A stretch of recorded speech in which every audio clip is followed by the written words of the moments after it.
వాళ్ళు అంటున్నారు ఇప్పుడు వచ్చి నన్నేదో ప్రశ్నిస్తారంట. నన్ను కాదు మీరు ప్రశ్నించేది, మిమ్మల్ని నేను ప్రశ్నిస్తున్నా, సమాధానం చెప్పమంటున్నా.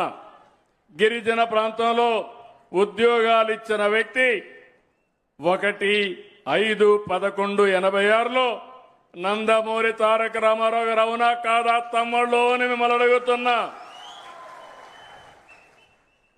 అది కొన్ని సవాళ్లు ఎదుర్కొంటే రాజ్యాంగబద్ధంగా ఇవ్వచ్చని మళ్ళీ నేను ముఖ్యమంత్రి అయిన వెంటనే దానికి మళ్ళీ నేనే ఒక జీవో ఇచ్చాను. జీవో నెంబర్ 3 10/1/2000లో నేనే జీవోని ఇచ్చా.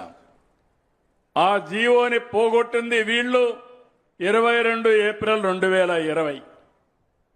ఇప్పుడు మళ్ళీ 5 ఏళ్లు పట్టించుకోవాలా. 2020 అంటే ఎలక్షన్ జరిగింది 2024. అవునా కాదా? ఎవరి తప్పని నేను అడుగుతున్నా. ఎవరి తప్పు? వైసీపీ తప్పు. చేతులపై ఎత్తండి.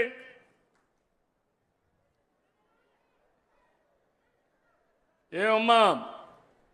కాబట్టి వైసీపీ నాయకులు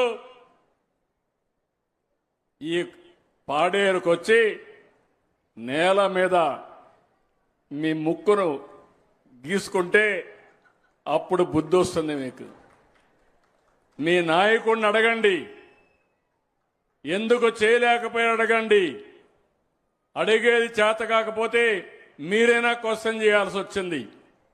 మీరు అది కూడా చేయకుండా ఇప్పుడు నన్ను అడగడానికి మీకు ఎలాంటి అర్హత లేదు. కానీ ఒకటే చెప్తున్నా, ఈ గిరిజన ప్రాంతం నా సొంతం. ఈ గిరిజనులు నా వాళ్ళు. ఈ గిరిజనులకు అన్యాయం జరగడానికి వీలు లేదు. మీతో నేనుంటా.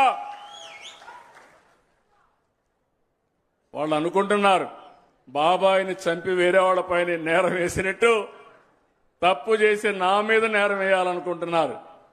నేను చాలా మొండి.